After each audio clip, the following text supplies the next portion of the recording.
livro Despertar de uma Nova Consciência, do Eckhart Tolle. Esse é o capítulo 1, parte 5, Espiritualidade e Religião. Qual é o papel das religiões estabelecidas no surgimento da nova consciência? Muitas pessoas já reconhecem a diferença entre espiritualidade e religião. Elas compreendem que ter um sistema de crenças, um conjunto de pensamentos entendido como a verdade absoluta, não torna ninguém espiritualizado, não importa qual seja a natureza dessas convicções. Na realidade, quanto mais um indivíduo faz de seus pensamentos, crenças, sua própria identidade, mais se distancia da dimensão espiritual que existe dentro dele. Muitas pessoas religiosas estão presas nesse nível. Para elas, a verdade equivale ao pensamento. Como estão completamente identificadas com o pensamento, que é a sua mente, consideram-se detentoras exclusivas da verdade, o que é uma tentativa inconsciente de proteger a própria identidade. Elas não compreendem as limitações do pensamento. A seus olhos, qualquer indivíduo que acredite ou pense de modo diferente está errado. Num passado não muito distante, isso lhe serviria de justificativa para matar alguém. E ainda há quem faça isso hoje em dia. Então, começando essa leitura, ele vai explicar a diferença entre espiritualidade e religião. No último subcapítulo, ele fala da história da religião, de como as religiões começaram através da distorção, muitas vezes, de ensinamentos de pessoas que tinham uma consciência mais expandida a respeito da vida.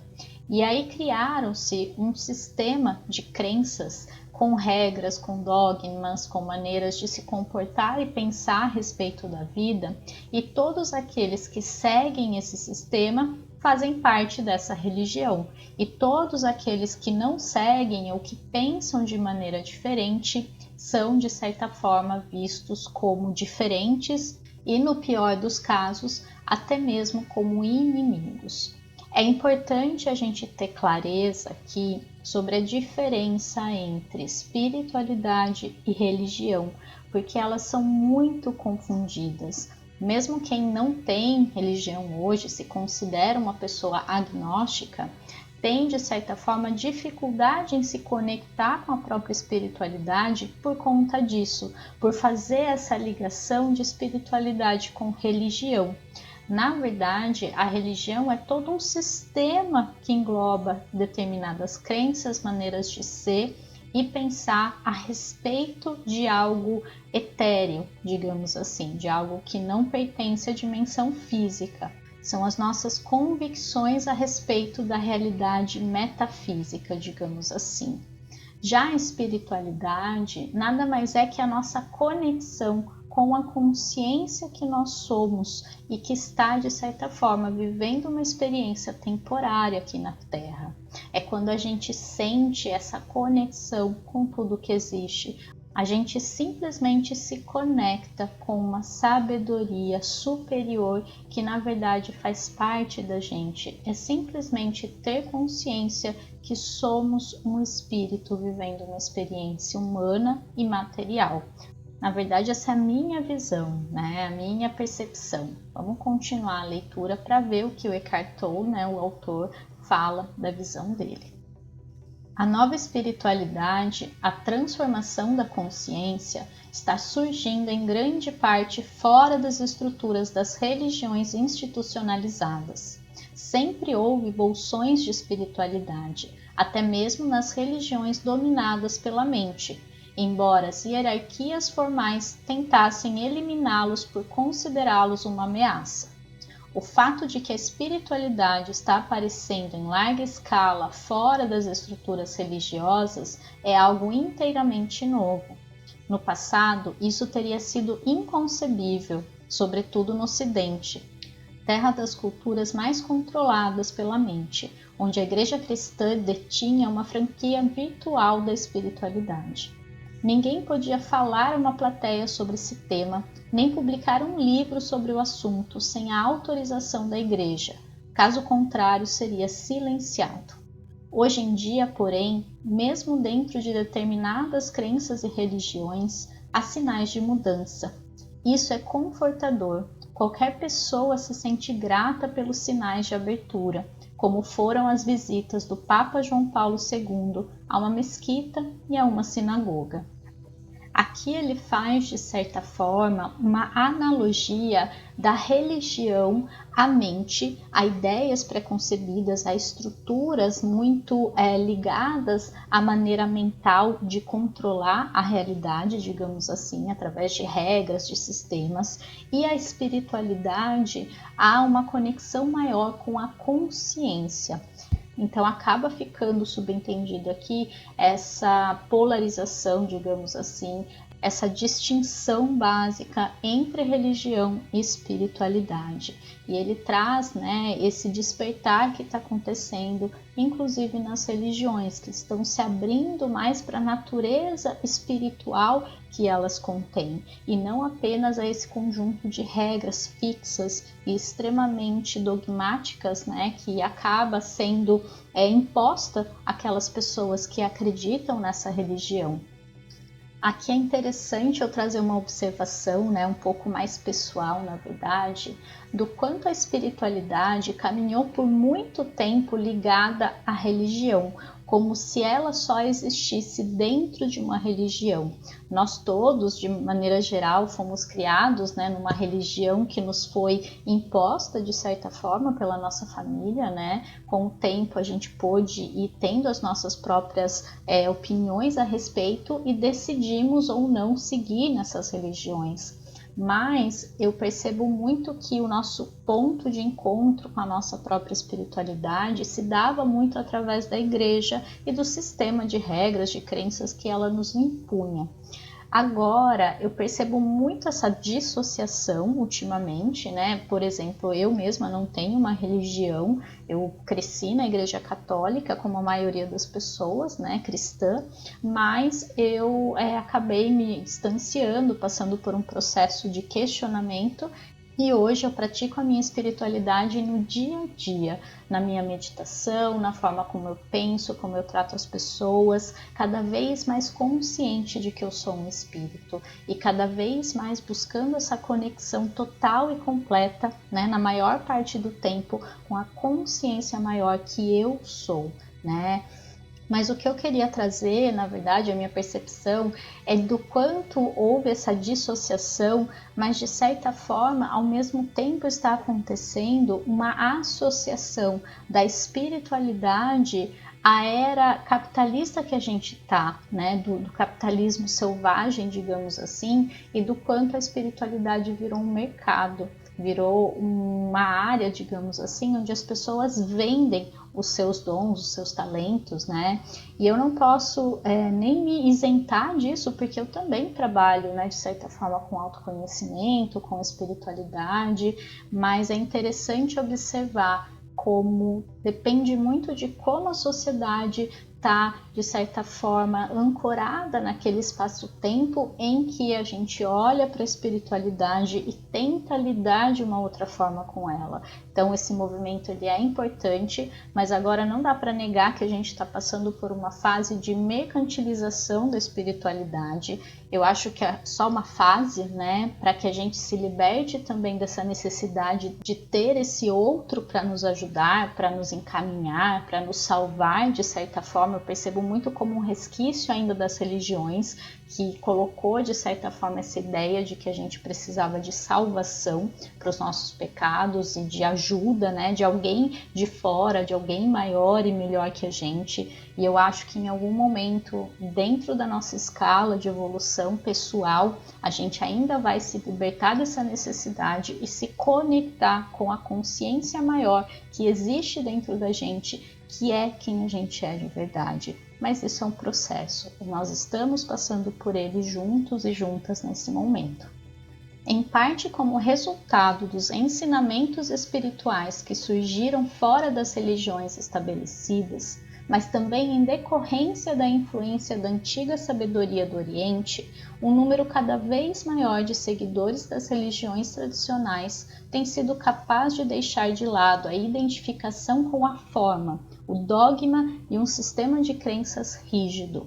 Essas pessoas têm descoberto a profundidade original que está oculta em sua própria tradição espiritual, ao mesmo tempo que encontram a profundidade dentro de si mesmas. Elas compreendem que seu grau de espiritualidade não está absolutamente relacionado com aquilo em que acreditam, porém que ele tem tudo a ver com seu estado de consciência. Isso, por sua vez, determina como alguém age no mundo e interage com os outros. Aqui ele se aprofunda, nessa ideia da dissociação da religião, do sistema de crenças, mesmo que eu faça parte de uma religião, e a gente entender cada vez mais que o meu grau de espiritualidade, o meu grau de conexão, digamos assim, não está relacionado a isso, mas sim ao estado de consciência em que cada um se encontra. A gente sabe muito bem que muitas pessoas religiosas fazem coisas que nós moralmente consideramos erradas e, de certa forma, distorcidas. Inclusive o que ele já citou lá atrás das guerras santas, entre aspas aqui. Na verdade, quanto mais conectada e conectados nós estivermos com nós mesmos, com a nossa essência primordial, com a consciência que nós somos, mais a gente vai atingir um estado de conexão com tudo que existe. E se eu me conecto e eu sei que o outro faz parte de mim, faz parte de quem eu sou também, e que de certa forma o que eu faço para o mundo me afeta, o que eu faço para o outro, eu faço para mim mesmo, eu vou pensar melhor cada vez mais que ações eu vou colocar à disposição do mundo e como eu vou interagir com as pessoas com quem eu encontro. Aqueles que não são capazes de ver além da forma ficam mais arraigados às suas crenças, isto é, a seus próprios pensamentos. Hoje em dia, estamos testemunhando não apenas uma influência sem precedentes da consciência, como também uma resistência e uma intensificação do ego. Há instituições religiosas abertas à nova consciência, enquanto outras endurecem suas posições doutrinárias e se tornam parte de todas aquelas estruturas artificiais que o ego coletivo usa para se defender e revidar. Algumas igrejas e seitas, assim como determinados cultos ou movimentos religiosos, são em essência entidades egóicas coletivas, uma vez que se identificam rigidamente com suas convicções mentais, a exemplo do que fazem os adeptos de qualquer ideologia política fechada a todo tipo de interpretação alternativa da realidade. Eu queria só pegar esse pedaço e fazer um convite à reflexão para a nossa vida, porque aqui ele está discorrendo sobre as religiões e o quanto elas se fecham nas suas próprias ideias e pensamentos e se tornam cada vez mais rígidas e fechadas para o mundo, tentando preservar e proteger aquilo que ela acredita, sem nenhum tipo de abertura e de flexibilidade para outras visões da realidade. E eu quero que a gente observe se existe uma área na nossa vida ou se a gente, de certa forma, também não tem esse processo de identificação egóica com os nossos pensamentos. Porque quanto mais fechado, quanto mais rígido a gente é, mais indica que nós estamos no nosso ego, mais indica que a gente está tentando manter uma falsa ideia de segurança e de identificação com a forma, deixando de lado a natureza fluida da nossa consciência, porque ela é tudo o que existe. Para ela, não importa quem está certo ou quem está errado, se isso é bom ou se isso é ruim. Quanto mais a gente tenta se prender a esses conceitos, mais a gente se perde de nós mesmos. Então, só para trazer aqui isso mais para o pessoal, né, que eu acho que é onde a gente, de certa forma, está buscando melhorar, porque eu acredito que muitos de vocês que vão estar ouvindo, talvez nem tenham mais nenhuma religião, não sigam necessariamente mais uma religião, ou se já seguiram, né, mas com certeza estão buscando um melhoramento, um aperfeiçoamento pessoal, uma maneira mais leve, mais tranquila, mais fluida de lidar com a realidade. Então é isso que eu tento propor aqui nesses comentários que eu faço a respeito da leitura desse livro. Mas o ego está destinado a se dissolver e todas as suas estruturas rígidas, sejam elas instituições religiosas, corporações, governos ou entidades de outro tipo, irão se desintegrar de dentro para fora, mesmo que pareçam estar profundamente protegidas. As estruturas mais inflexíveis, as mais impermeáveis à mudança, serão as primeiras a desmoronar. Isso já aconteceu no caso do comunismo soviético. Por mais resguardado, por mais sólido e monolítico que se mostrasse, em poucos anos esse sistema se decompôs de dentro para fora. Ninguém tinha previsto esse fato. Todos foram surpreendidos. E há muito mais surpresas aguardando por nós. Então, para fechar esse mini capítulo, eu achei muito interessante essa fala dele no último parágrafo, trazendo a afirmação que toda estrutura rígida tende a cair, tende a quebrar, tende a se desconstruir. E se a gente olhar para a história, ele deu o exemplo do comunismo, mas se a gente olhar para uma época mais antiga ainda, para todos os impérios, para todas as estruturas, até religiosas que já tivemos, claro que, dependendo da estrutura, dependendo da força que ela tem, ela pode durar mais ou menos tempo, mas de alguma forma ela vai acabar se dissolvendo. E essa desintegração, ela acontece de dentro para fora, porque ela vem nesse movimento natural do despertar da consciência. E a consciência, ela está onde? Em todo lugar, mas ela acontece de dentro para fora. Ela é uma percepção de cada ser, do seu papel dentro do todo, dentro da consciência maior da qual a gente faz parte. Por isso, em algum momento, os próprios membros dessas religiões, dessas estruturas políticas, econômicas e sociais vão começar a questionar tudo isso, vão começar a despertar a própria consciência. Por isso que o movimento acontece de dentro para fora. Tudo aquilo que a gente força, que a gente vem de fora e tenta forçar a romper, a gente só fortalece ainda mais, porque cria resistência.